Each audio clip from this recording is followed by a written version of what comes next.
Mike Wright here with Tax Right, and talking today about the Taxmageddon problem.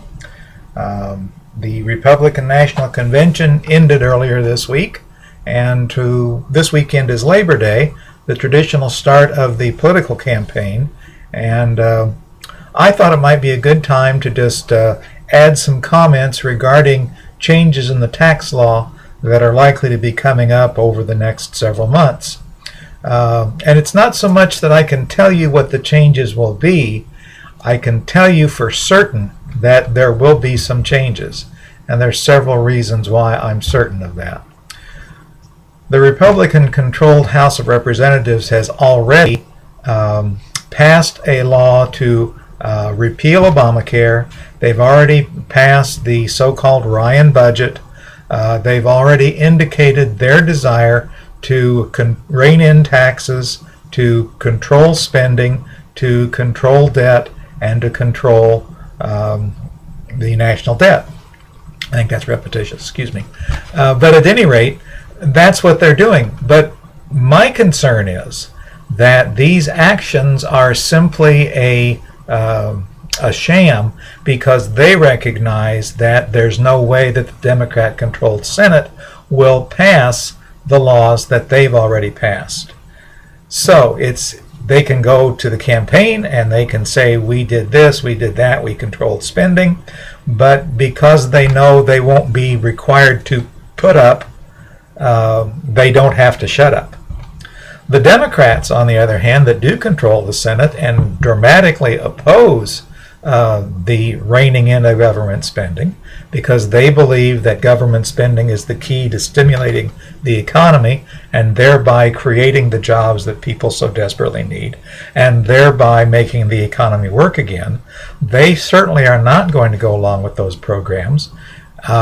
And because they know that the House of Representatives, the Republicans there, won't go along with their continued spending plans, they can also do exactly the same thing. They can put up, they don't have to put up, and so therefore they don't have to shut up.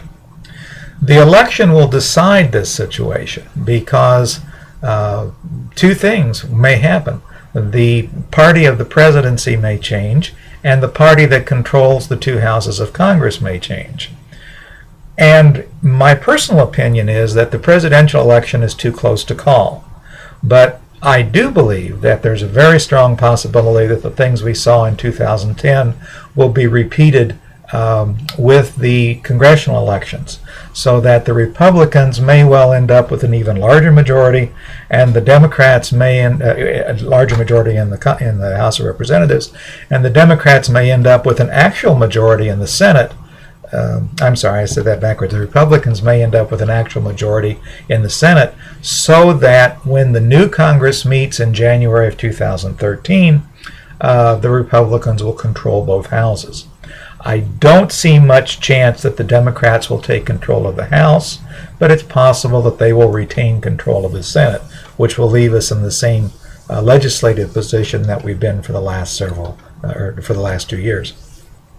My point is this: if the Republicans take control of the Congress in total in 2013, the pressure to do something now to relieve the tax and debt burden may be so great that many Democrats may be willing to compromise because they see what the wave of the future is and recognize they have a greater chance of influencing the way things will turn out.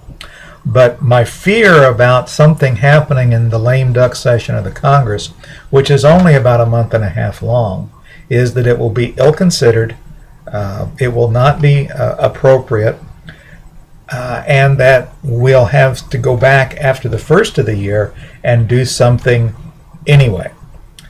But you see the problem with that. If we wait until the first of the year, then the Congress will have to go back and change the Taxmageddon situation with the tax laws, because it will go into effect absolutely unless it's changed.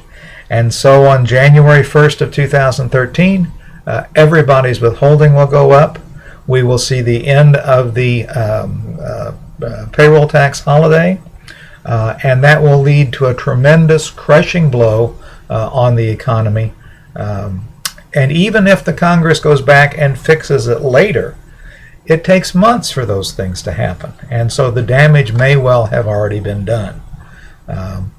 So what I'm trying to point out to you as a concern is this potential, and the only way that you can deal with it is to have the most planning done on your taxes to be ready for any eventuality, and do it during the next several months while you still can, because these issues are going to be tremendous in their impact on the individual income of a family at all income levels, not just the rich and not just the poor.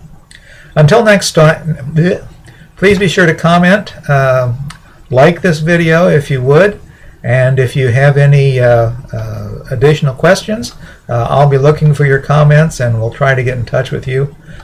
You can also go to the page and sign up for the Taxmageddon video if you haven't seen it, and that'll also give you an opportunity to get this kind of information to save yourself tax money via the weekly email messages.